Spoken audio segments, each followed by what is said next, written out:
Hi, I'm Amanda, and welcome to Self. On this podcast, I share ideas, experiences, and have conversations to explore the self. By developing our own self awareness, we can better show up for ourselves and those around us, and hopefully all live happier and healthier lives. On today's episode, I'm going to be sharing a bit about my journey through healing, my search for healing outside of myself, what that looked like, and how I have come to where I am today.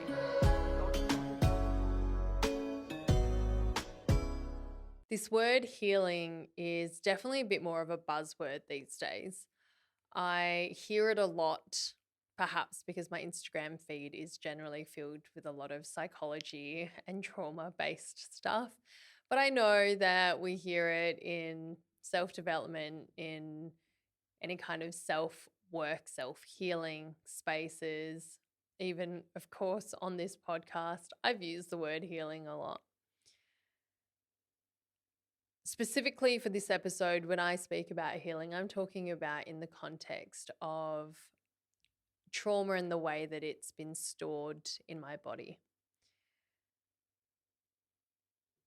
And as I said at the start of the episode, I wanted to talk about how for so much of my life I searched for healing and what I thought healing meant for me, and how I searched for it outside of myself.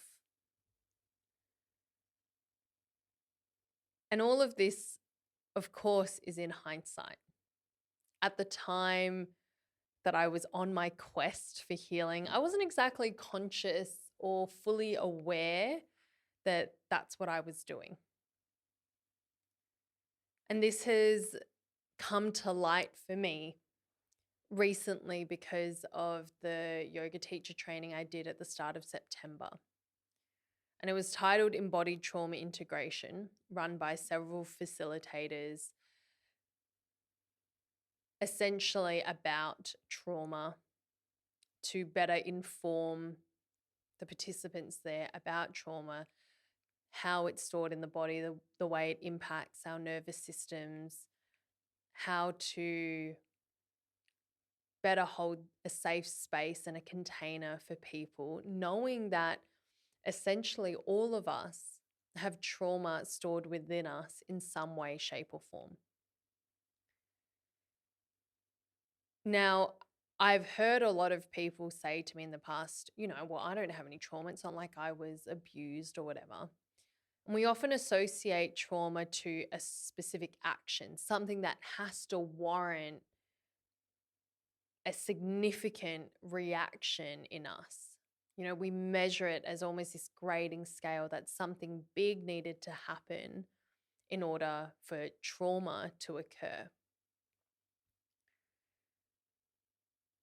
And there are several great authors on trauma, Dr. Peter Levine and Gabor Mate.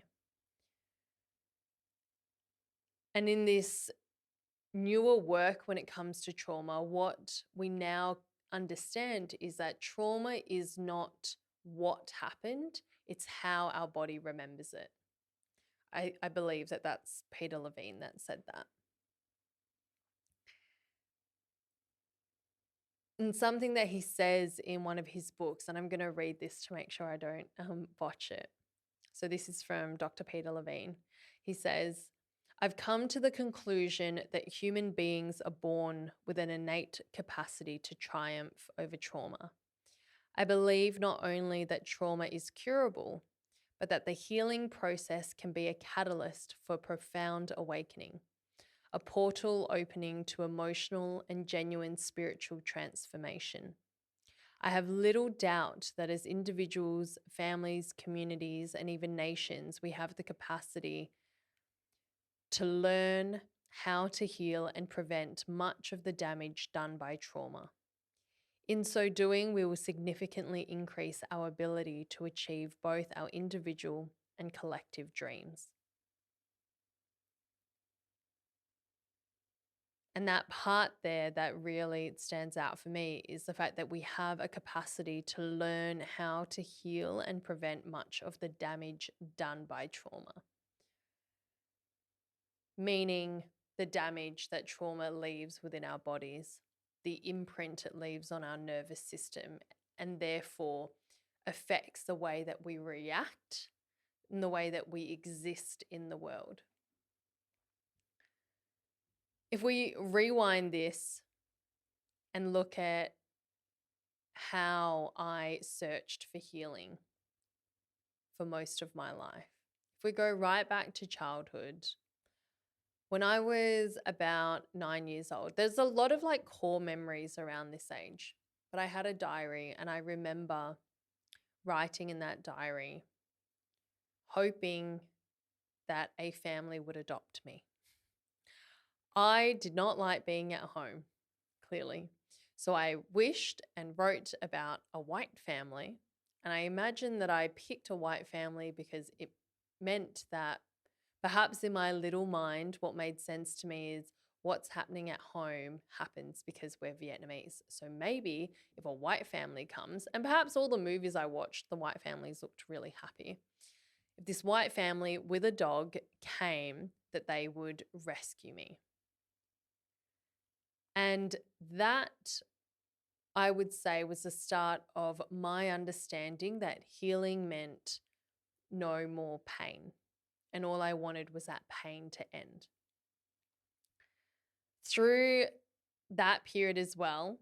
Oh, and I just want to quickly say that while I wished that, I also immediately felt guilty for wishing that I would be adopted because that would mean leaving my siblings behind. So I remember feeling this conflict of I want to be adopted out, but at the same time, I don't want to abandon my siblings. So around that same time, I connected a lot deeply and emotionally with music. And there was this sense of catharsis, I think, in singing out a lot of how I felt. I remember listening to a lot of like sad breakup songs. And I think it was just an opportunity for me to allow to feel sad, and I would feel a sense of relief. And in today's new age circles, I don't want to say yoga circles specifically, but in a lot of places, there is a lot of emphasis on this release, this cathartic type of release where you go and you just scream it out and you release externally. And I suppose to some degree, that's what I was doing with music. And even if it felt momentarily relieving, or it felt like some weight had been lifted off me, ultimately that deep pit of sadness and pain still existed in me. So I then turned to books. And this isn't necessarily in this specific order, but kind of around the same time-ish. And I looked to books and I went through a phase of reading really sad autobiographies where children were mistreated and eventually came out of that, became adults and lived a great life. Obviously, they survived their trauma, their abusive childhoods, whatever it was. And what I searched for, I think, in those books and what I connected with was a hope that things could be better and they would be better. And also a sense of relief knowing that perhaps my life was better than, this other really tragic experience. So it's not that bad. I think what I was trying to offer myself there was perspective and scope.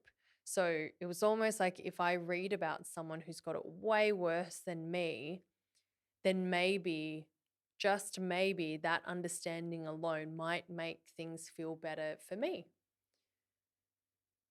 So what healing I was looking for in that moment was, I guess, rationalizing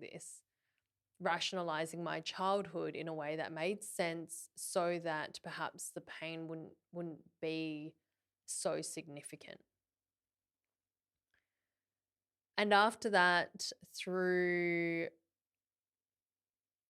I entered high school and I searched for healing in belonging, in fitting in at school, in friendship. And I would then do things that were really misaligned with the core of who I am. I didn't like wagging school, for instance, because school was actually one of my favorite places because it felt like a safer place to be and it meant that I didn't have to be at home. So I really liked being at school and I didn't really like getting into trouble because getting into trouble always came with punishments. So I obviously didn't like that. But my friends at my first high school wagged school a fair bit. And so I thought, well, I want to be cool. So I better go and do that too. Then they took a bottle of beer from their parents once and drank it and they gave it to me. And I was like, yep, cool. I remember taking a drink and being like, this is so gross. And saying, oh, yeah, it's pretty good. And I was doing these things to fit in because perhaps that feeling of belonging, of being included within a community, within a group of people, would overpower the other deep, dark, grey thing that was inside me. And I got pulled out of that school, went to a different school, made some really great new friends who are good humans and I'm still best friends with now.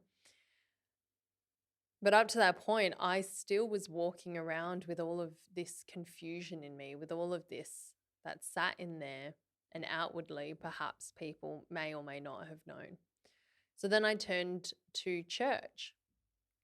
And that wasn't intentional. My family started going to church, so I went along as well. And this is where I really actively then was asking for, begging for, pleading for healing. There's a passage in the Bible that talks about, come to me, all of you who are like tired and weary. And I was like, oh, that is me. That's me. And I would respond to these altar calls when they call you to come up to the front and I'd be prayed over. And I thought, I am going to devote and give all of myself to the God of the universe who can promise and can heal me and has promised to take away all of this, to really lift this burden up. And when I look back, what I was searching for was an end to the pain, right? I wanted all of that to stop. I wanted to stop feeling the deep sadness that I'd felt and carried around with me all of my life. And I wanted someone to take that away.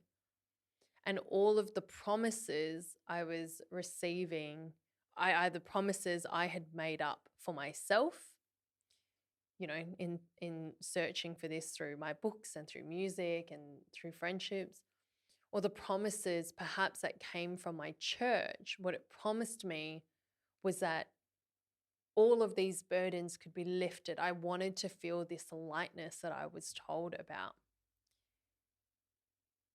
And so I thought that if I could, believe enough, if I could serve enough, if I could be a good enough Christian, then maybe that would happen. And again, this is in hindsight. I don't think at the time that's actively what I was doing, but I can see that younger teenage version of me hurting and just wanting that to stop and clinging on to the promise of healing from this great God of the universe and of the world. And yet it didn't. It didn't stop. And I heard about stories of healing, of like physical healing, of people who couldn't walk being able to walk again, of people who couldn't see being able to see again. And yet I had this invisible injury that existed inside of me, and yet God wouldn't heal it. And that was painful in itself, accepting that and perhaps internalizing that and taking that on as if I had done something wrong to not deserve healing. And so I kept looking for healing in relationships with men and looking for, love to fill the void, love to fill the gaps of love I didn't receive at home. And again, I sat with that. The pain continued to exist. And another a way that I searched for healing was to prove myself to the world. It was in being the best at stuff. It was in achieving something, perhaps to prove my worth, to receive validation, to then go, well, will this make it all better? And none of it did.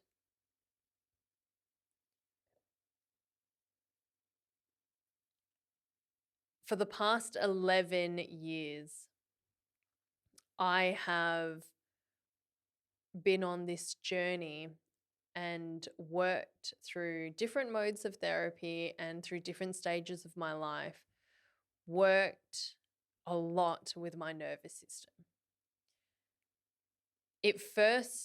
The idea of understanding the autonomic nervous system and regulating myself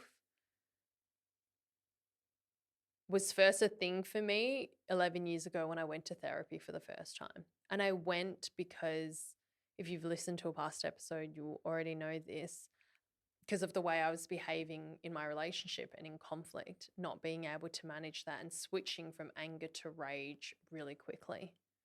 And what was happening there was trauma that had been stored in my body. My body was remembering and picking up on conflict and reacting the only way that it knew how, to go into a sympathetic state, and my fight energy was coming out.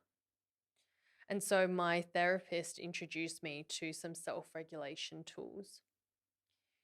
And it was in that moment and the following 6 months after that that I started to recognize signs within my body, signs that my nervous system was switching, was getting activated immediately and switching into a sympathetic state.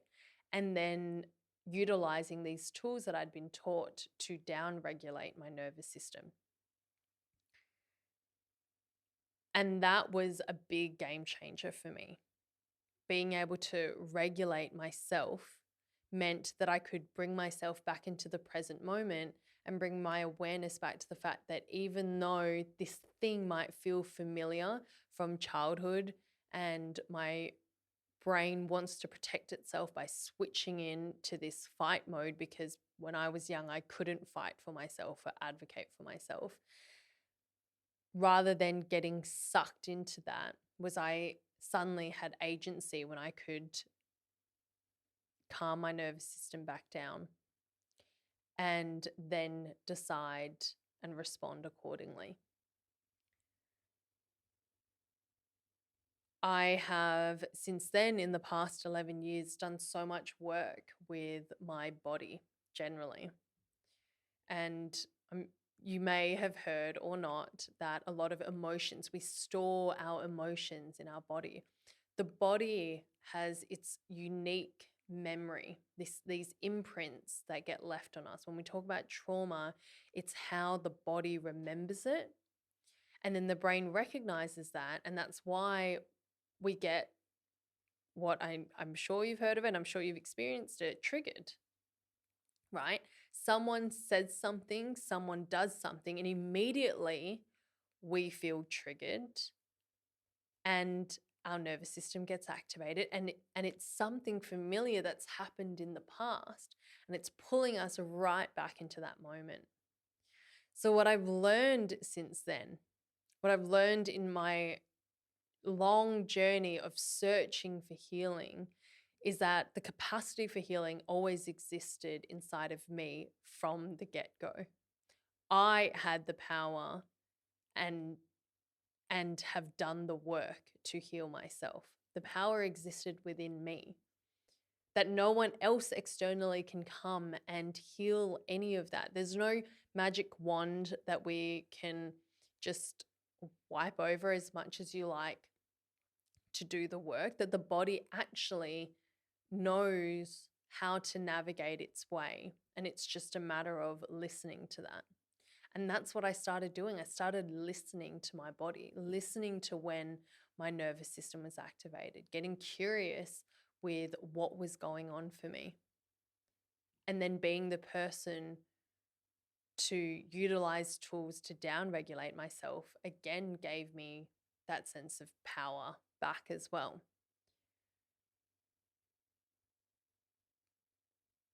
When I think about healing,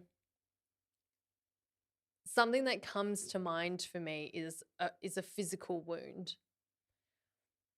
I have had several scooter accidents in Asia. I think a couple in Thailand and a couple in Bali. My most recent one was a couple of years ago. So it was around a right-hand corner too. I slid out on some gravel and cut up my knee and my leg. It was bleeding. And it took time to heal that wound. So there were two things that happened that day, though. There was the physical wound, and then there was actually a bit of trauma in my body. So there was the unseen wound. For the physical wound, my friend who is a medic looked at it and she cleaned it up for me. She said I didn't need stitches. I just had to make sure that it was covered up and it would heal. Our body has this wisdom in healing on its own. And sometimes we might need to help it by cleaning out the environment, by sterilizing it, putting a bandage on top. But it healed. I didn't have to do anything else. I didn't have to force any healing on it. I didn't have to beg anyone else to heal it. I didn't need someone to pray over my knee for it to heal. My body knew how to do it and it did it itself. What I needed to give it, though, was a safe and clean and sterile environment to do its thing naturally. And, maybe for some wounds, you also need to take antibiotics along the way, and there's stuff that we can add to assist the healing. But I learned that day that my body really knows how to do it. And what I recognized there is that similarly, when it comes to healing other wounds, that over time, the wound itself, as it heals, is going to feel a bit different. As my knee was healing, there were times when I accidentally hit it into the corner of the bed and it really hurt. And similarly, when there's a traumatic experience that's starting to heal in its early stages, there are ouch moments when people say things or do things or whatever that might trigger it. And then as my knee started to heal completely, I felt less. And now it's gotten to a point where there's a scar there. There's a reminder, a physical reminder that this event happened. But if I touch it, if I poke it, I don't feel anything anymore. And in the same way, there have been significant events in my life where I, for a long time, was really sensitive to that area being poked and prodded. My emotional wound, my little trauma wound that came from this fall, I just want to quickly say, was that I started being really afraid of right-hand turns. So there was work to be done there to go through a right-hand turn and to create a sense of safety again in that environment, because I still ride scooters. to make sure that I gave my body the time it needed to go, hey, I'm actually safe doing this. And that wasn't like any significant trauma, big T trauma or anything, but I noticed that.